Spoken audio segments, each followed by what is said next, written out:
आप देख रहे हैं नॉन स्टॉप एट 9। मैं हूं मानक गुप्ता। शुरू करते हैं खबरों का सिलसिला। पंजाब में किसानों के मुद्दे पर बीजेपी की सबसे पुरानी सहयोगी पार्टी रूठ गई है। शिरोमणि अकाली दल की एकमात्र केंद्रीय मंत्री हरसिमरत कौर बादल ने अपने पद से इस्तीफा दे दिया है। पार्टी एनडीए का हिस्सा बनी रहेगी या नहीं, इसे लेकर भी मंथन अभी जारी है। किसानों से जुड़े 3 बिलों के लोकसभा से पास होते ही पंजाब समेत पूरे देश की सियासत 180 डिग्री घूम गई। शिरोमणि अकाली दल सांसद हरसिमरत कौर बादल ने केंद्रीय खाद्य प्रसंस्करण उद्योग मंत्री के पद से इस्तीफा दे दिया। सरकार बिल को किसानों की मददगार बता रही है, लेकिन अकाली दल इसे किसानों की बर्बादी का बिल बता रही है। किसान की शंका दूर नहीं हुई और इनका विरोध बढ़ता ही गया। अपने जान को जोखिम में डाल के पिछले कई दिनों से आप देखिए, जीटी रोड हो, रेल हो, हर सड़क के कोने में, हर गांव में ये अपनी आवाज सुना के केंद्र तक पहुंचाने के लिए बैठे हुए हैं कि ये हमारे भविष्य का नुकसान कर रहा है। आज मैंने अपना फर्ज, इन किसानों ने मुझे उधर तक भेजा, उनकी आवाज बन के, अपनी जमीर की आवाज सुन के हमने इसका विरोध किया। अब ये दुष्प्रचार किया जा रहा है कि सरकार के द्वारा किसानों को एमएसपी का लाभ नहीं दिया जाएगा। ये भी मनगढ़ंत बातें कही जा रही हैं कि किसानों से धान, गेहूं इत्यादि की खरीद सरकार द्वारा नहीं की जाएगी।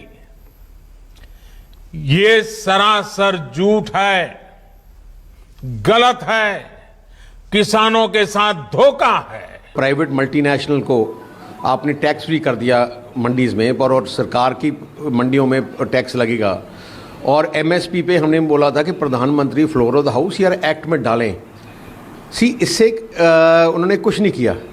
एक ट्वीट से एश्योरेंस नहीं होती। फ्लोर ऑफ द हाउस होती है, रिटन होती है, एक्ट में होती है, जो बीजेपी सरकार ने नहीं किया। प्रधानमंत्री मोदी ने इस बिल के विरोध को राजनीतिक करार दिया है, लेकिन शिरोमणि अकाली दल कह रही है वो किसानों के हित में किसी भी हद तक कुर्बानी देने को तैयार है।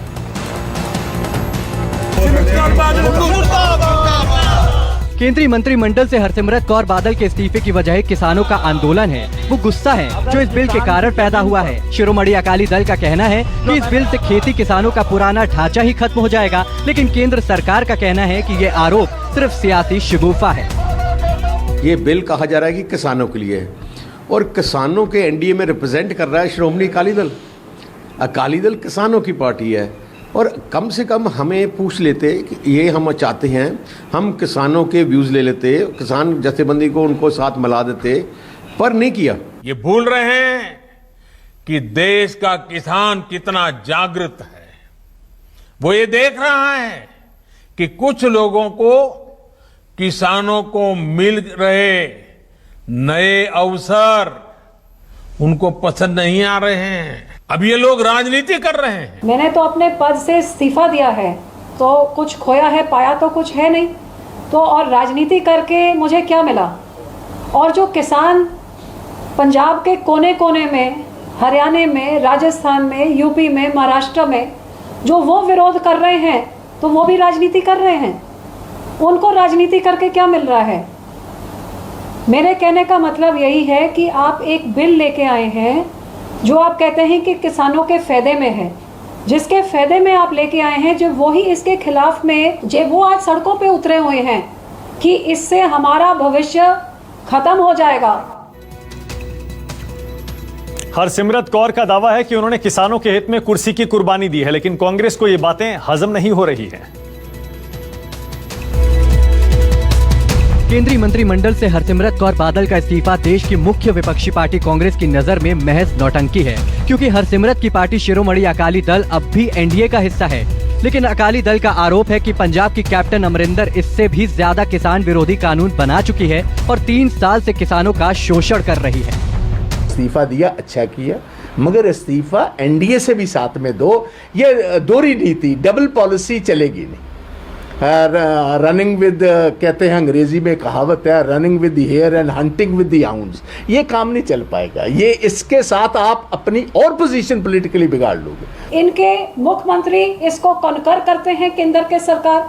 दोनों 19 का राहुल गांधी का मैनिफेस्टो हो रवनीत बिट्टू के इलेक्शन के लिए, या कैप्टन अमरिंदर सिंह का मैनिफेस्टो हो पंजाब के इलेक्शन, दोनों में दर्ज है। ये पंजाब के अमरिंदर सिंह ने चोन मैनिफेस्टो है। इस मैनिफेस्टो में उन्होंने क्लियर तीनों ऑर्डिनेंस इसमें जारी हैं मैनिफेस्टो में, और कैप्टन अमरिंदर सिंह ने 3 महीने के अंदर जब सरकार बनी 3 साल पहले, उन्होंने सारे पंजाब में लागू किए हैं। आज पंजाब में प्राइवेट मंडी अलाउड है, ये सारा कैप्टन अमरिंदर सिंह किया है। मुझे हैरानी है, कहते कुछ हैं करते कुछ हैं। किसानों से जुड़े जिन 3 विधायकों को लोकसभा ने मंजूरी दी है, उसके खिलाफ गुरुवार को कांग्रेसियों ने सदन से वॉकआउट किया। लेकिन पीएम मोदी की माने तो हकीकत कुछ और ही है। कांग्रेस बिल पर एनडीए में मचे घमासान के बीच दिग्विजय सिंह जैसे कुछ कांग्रेस नेता हरसिमरत कौर की पीठ थपथपा रहे हैं, तो कुछ उनके एनडीए में बने रहने को लेकर तंज कस रहे हैं। कांग्रेस का आरोप है कि केंद्र सरकार किसानों पर जबरन अपनी मनमर्जी थोप रही है। लेकिन पीएम मोदी की माने तो कांग्रेस आज जिस बिल का विरोध कर रही है वो उसके मैनिफेस्टो का हिस्सा है। वही चीजें जो इतने दशकों तक देश में राज करने वाले लोगों के मैनिफेस्टो में है, वही चीजें भारतीय जनता पार्टी एनडीए सरकार कर रही है। किसानों को समर्पित हमारी ये सरकार कर रही है, तो ये भांति भांति के भ्रम फैला रहे हैं। जिन लोगों ने 55 साल इस देश का पेट पाला, आप उनको अब सजा देना चाहते हैं। किसान चाहता नहीं, आप कहते हो आपका बहुत फायदा होगा। धक्के से आप उनको कह रहे हो नहीं भाई, हमने तो ये जो सामान लेकर है आपके घर छोड़कर ही जाना और पैसे लेकर जाने आपसे। वो कहता मुझे ये सामान चाहिए। किसानों से जुड़े केंद्र सरकार के अध्यादेश ने हर किसी को बीजेपी के खिलाफ खड़ा कर दिया है। आम आदमी पार्टी के बाद सिद्धू को भी किसानों के गुस्से में सियासी संभावना नजर आ रही है। पंजाब में किसानों के गुस्से की आग में हर पार्टी अपनी सियासी फसल को लहलहाती देख रही। विधानसभा में मुख्य विपक्षी पार्टी आम आदमी पार्टी को भी इसमें सत्ता की सीढ़ी नजर आ रही है। ये किसानों का जो खेती करने का अधिकार है वो छीन रहे हैं। आम आदमी पार्टी एक बार फिर कहता हूँ लोकसभा में विरोध किया और राज्यसभा में करेंगे, और इस बिल के लिए आगे तक कोई भी लड़ाई लड़नी पड़ी, कानूनी लड़ाई भी लड़नी पड़ी तो लड़ेंगे। किसानों के मुद्दे पर साल भर से मौन नवजोत सिंह सिद्धू अब मैदान में उतर आए हैं। लोकसभा में पारित बिलों के खिलाफ सिद्धू ने एक के बाद एक 2 ट्वीट किए। पहले ट्वीट में सिद्धू ने लिखा, सरकारें तमाम उम्र यही भूल करती रही, धूल उनके चेहरे पर थी, आईना साफ करती रही। सिद्धू ने अपना दूसरा ट्वीट पंजाबी में किया, जिसमें लिखा, किसान पंजाब की आत्मा है, शरीर के घाव ठीक हो जाते हैं लेकिन आत्मा के नहीं। हमारे अस्तित्व पर हमला बर्दाश्त नहीं, युद्ध का बिगुल बोलता है, इनकलाब जिंदाबाद, पंजाब पंजाबियत और हर पंजाबी किसान के साथ। हरसिमरत कौर के इस्तीफे के बाद हरियाणा में भी सियासी हलचल तेज हो गई है। कांग्रेस ने खट्टर सरकार को समर्थन दे रही जेजेपी के नेता और हरियाणा के डिप्टी सीएम दुष्यंत चौटाला पर दबाव बढ़ा दिया है। किसानों से जुड़े बिल के खिलाफ जनता के गुस्से को देखते हुए हरियाणा के पूर्व मुख्यमंत्री और कांग्रेस नेता भूपेंद्र सिंह हुड्डा ने राज्यपाल से मुलाकात की और किसान विरोधी कानून पर चर्चा के लिए विशेष सत्र की मांग कर दी। कांग्रेस प्रवक्ता रणदीप सिंह सुरजेवाला की तरह हुड्डा ने भी हरियाणा के डिप्टी सीएम दुष्यंत चौटाला पर निशाना साधा। दुष्यंत चौटाला ने किसानों पर हुए लाठीचार्ज पर माफी मांगी, लेकिन कांग्रेस इसके जांच की मांग कर रही है। हालांकि हरियाणा सरकार कह रही है कि लाठीचार्ज तो हुआ ही नहीं, कांग्रेस सत्ता में आने का ख्वाब देख रही है।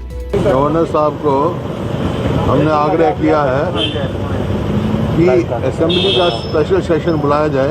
किसान विरोधी ऑर्डिनेंसेस हैं, अब तक गठबंधन से अलग हो जाना चाहिए था इनको। किसान हितैषी नहीं है ये। गवर्नर साहब से मिलते हैं तो उनका अधिकार है, वो मिल सकते हैं, हमें कोई आपत्ति नहीं है उसमें। जब लाठीचार्ज हुआ ही नहीं तो जांच किस बात की? सुरजेवाला को तो मुंगेरी लाल के सपने आते हैं। लोकसभा में आज वित्त राज्य मंत्री अनुराग ठाकुर के एक बयान पर जमकर हंगामा हुआ। क्यों हुआ हंगामा, जरा देखिए। पीएम केयर्स फंड को लेकर लोकसभा में वित्त राज्य मंत्री अनुराग ठाकुर ने कांग्रेस पर जमकर हमला बोला। अनुराग ठाकुर ने कहा, कांग्रेस ने सिर्फ एक ही परिवार के लिए ट्रस्ट बनाया था, जिसका जवाब कांग्रेस के अधीर रंजन चौधरी ने दिया। ये संवैधानिक रूप से पब्लिक चैरिटेबल ट्रस्ट है, हिंदुस्तान की 138 करोड़ की जनता के लिए है। आपने केवल एक परिवार, गांधी परिवार के लिए वो ट्रस्ट बनाए थे। प्रधानमंत्री नेशनल रिलीफ फंड में सोनिया गांधी, नेहरू, ये लोग वहाँ पर उसके सदस्य रहे। सर, इसकी विस्तार में चर्चा होनी चाहिए। ये सर इस चर्चा में सर कहाँ से नेहरू, कहाँ से सोनिया गांधी, इंदिरा गांधी का लाने का कोई जरूरत है? सर आप बताइए, हम लोग कभी कहा कि पीएम केयर्स फंड में नरेंद्र मोदी चोरी करते हैं? अनुराग के बयान के बाद सदन में कांग्रेस सांसदों ने माफी मांगने की मांग पर जमकर हंगामा किया, जिसके बाद सदन की कार्यवाही स्थगित करनी पड़ी। अब भारतीय रेलवे की सेवा का इस्तेमाल आपकी जेब पर भारी पड़ेगा। देश के करोड़ों रेल यात्रियों के लिए एक जरूरी खबर आई है। आने वाले समय में आपके रेल टिकट पर अगर स्टेशन विकास के नाम पर एडिशनल चार्ज लिया जाए तो चौंकिएगा नहीं, क्योंकि केंद्र सरकार अब एयरपोर्ट की तरह रेलवे स्टेशनों पर भी यूजर चार्ज लगाने पर विचार कर रही है। इसको लेकर जल्द ही नोटिफिकेशन जारी होने वाला है। चार्ज का जो इशू है, एक बहुत ही छोटा अमाउंट यूजर चार्ज के लिए हम लोग रखने जा रहे हैं। निजी निवेश से जो बड़े स्टेशन बनाए जा रहे थे उसमें तो यूजर चार्ज के नाम पे आपसे वसूला ही जाता, लेकिन भारतीय रेल ने एक नया निर्णय लिया है कि ए और बी कैटेगरी के तमाम स्टेशनों पर भी अब डेवलपमेंट के लिए यूजर चार्ज लिया जाएगा। इनमें से नई दिल्ली, दिल्ली हावड़ा, सियालदह, लखनऊ, वाराणसी, पटना, चंडीगढ़, प्रयागराज को A1 स्टेशन का दर्जा हासिल है, जबकि बलिया, बस्ती, आजमगढ़, मिर्जापुर, गोंडा, हाजीपुर, गोमो जैसे स्टेशन A श्रेणी में आते हैं। भारतीय रेल के पास करीब 7,000 रेलवे स्टेशन है, जिनमें से 1,000 से भी ज्यादा स्टेशनों पर जब यूजर चार्ज लगाया जाएगा तो A1 और A श्रेणी के अलावा B श्रेणी के कुछ स्टेशनों पर भी यूजर चार्ज लगाया जाएगा।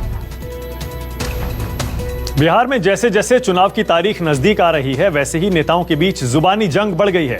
अब बिहार में लोटा पॉलिटिक्स हो रही है। कैसे, आप भी देखिए। ये जो एक लोटा पानी आपने समुंदर से निकाला है, इसी एक लोटे पानी से ही आरजेडी का राजनीतिक तर्पण होगा। हमारे पास तो एक लोटा पानी, आपके पास तो एक लोटिया पानी नहीं है। लोटिया डुबा करके आप जो है आए हैं। पहले दिल्ली और झारखंड में तो लोटिया डुबा दिया ना, अब बिहार में भी लोटिया इनके डूबेगी। बीजेपी ने रघुवंश बाबू को अपने चुनावी एजेंडे में शामिल कर लिया है। एक लोटा पानी को बीजेपी ने अपना नया हथियार बनाया है। दरअसल कुछ दिनों पहले लालू प्रसाद यादव के बेटे और आरजेडी नेता ने रघुवंश प्रसाद पर ये तंज कसा था। पार्टी है, पार्टी समुंदर होता है। एक लोटा जल निकाल करके बाहर कर देगा तो पानी खत्म नहीं होता है। बिहार विधानसभा चुनाव की तैयारियों के बीच जल्द ही तारीखों का ऐलान हो सकता है। ऐसे में बीजेपी और आरजेडी ने चुनावी समर में उतरने से पहले बयानबाजी तेज कर दी है। इधर प्रधानमंत्री नरेंद्र मोदी के जन्मदिन को लेकर बीजेपी 14 से 20 सेवा सप्ताह मना रही है। सेवा सप्ताह के दौरान पूरे बिहार में बीजेपी ने आज 70 जगहों पर प्रेस कॉन्फ्रेंस करके जनता के सामने सरकार की उपलब्धियों को रखा। बिहार विधानसभा चुनाव से पहले प्रधानमंत्री मोदी ने बिहार के लोगों को चौथी सौगात दी। आज कोसी के इलाके के लोगों का 86 साल का इंतजार पूरा हो गया। बिहार में रेल यातायात, रेलवे के बिजलीकरण और रेलवे में मेक इन इंडिया को बढ़ावा देने, नए रोजगार पैदा करने वाले 1 दर्जन प्रोजेक्ट्स का आज लोकार्पण और शुभारंभ हुआ है। पीएम नरेंद्र मोदी ने एक बार फिर से दी बिहार को चुनावी सौगात। पीएम ने आज बिहार विधानसभा चुनाव के पहले करीब 3,000 करोड़ की 12 परियोजनाओं का शुभारंभ किया, जिसमें सबसे अहम कोसी रेल महासेतु का उद्घाटन करते हुए इसे राष्ट्र को समर्पित किया है। कोसी महासेतु परियोजना को 2003-04 में केंद्र सरकार ने मंजूरी दी थी। इसकी लंबाई 1.9 किलोमीटर है और इसके निर्माण में 516 करोड़ रुपए की लागत आई है। इसी के साथ कोसी और मिथिलांचल के लोगों का 86 साल का पुराना सपना आज साकार हो गया। कोसी नदी पर इस रेल पुल के बनने से सबसे ज्यादा फायदा दरभंगा, मधुबनी, सुपौल और सहरसा जिले में रहने वाले लोगों को मिलेगा। साथ ही मिथिला का डायरेक्ट कनेक्टिविटी उत्तर पूर्व राज्यों से हो जाएगी। कार्यक्रम के दौरान बिहार के CM Nitish Kumar, deputy CM Sushil Kumar Modi और बिहार के राज्यपाल भी वर्चुअल माध्यम से शामिल हुए। गुजरात के राजकोट सिविल अस्पताल में कोरोना मरीज की पिटाई के वीडियो से बवाल मच गया है। मरीज की मौत के बाद उसके भाई ने आरोपी स्टाफ के खिलाफ एफआईआर दर्ज करा दी है। कोरोना का मरीज पानी मांग रहा था और पीपीई किट पहने अस्पताल के स्टाफ जमीन पर पटक कर उसकी पिटाई कर रहे थे। अस्पताल के स्टाफ और सिक्योरिटी गार्ड ने शख्स को इतना मारा कि 2 दिन बाद उसने दम तोड़ दिया। 9 सितंबर को राजकोट के सिविल अस्पताल में प्रभाशंकर पाटिल के साथ हुई बर्बरता और 11 अगस्त को इस शख्स ने दम तोड़ दिया। वीडियो वायरल होने के बाद अस्पताल प्रबंधन ने कहा कि मृतक कोरोना पॉजिटिव था और मानसिक रोगी भी, लेकिन मृतक के भाई की माने तो मौत की वजह कोरोना नहीं बल्कि अस्पताल में हुई पिटाई है। के साथ मारपीट हुआ, उसके छाती पे एक आदमी बैठा है, वो पानी पानी चिल्ला रहा है, तो 4 आदमी उसको मारते हैं तो उस वीडियो से साफ वायरल होता है, उसको जान से मार देने के लिए वो साजिश है।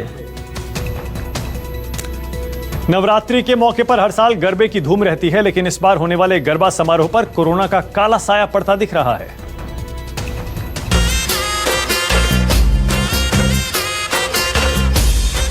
नवरात्रि शुरू होने में अब महीने भर का वक्त बचा है। गुजरात में गरबा की तैयारियां शुरू हो गई हैं। लोग मास्क और रंग बिरंगे दस्ताने पहनकर गरबा की प्रैक्टिस कर रहे हैं, लेकिन कोरोना की वजह से इस होने वाले गरबा पर संकट के बादल मंडरा रहे हैं। कोरोना महामारी के चलते जहां एक तरफ गरबा प्रेमियों में ये है कि वो शेरी गरबा यानी कि जो मोहल्ले में गरबा होता है कम से कम उसकी इजाज़त उनको मिल जाए, लेकिन वहीं जो डॉक्टर मेडिकल जगत से जुड़े हुए हैं उनका बिल्कुल ये मानना है कि ये एक खतरनाक कदम हो सकता है।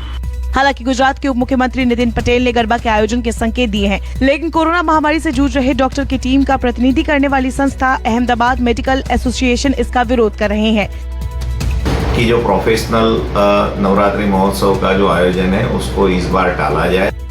गुजरात में रोजाना 1300 से ज्यादा कोरोना के मामले आ रहे हैं। ऐसे में गरबा का आयोजन सरकार के लिए जोखिम भरा होगा।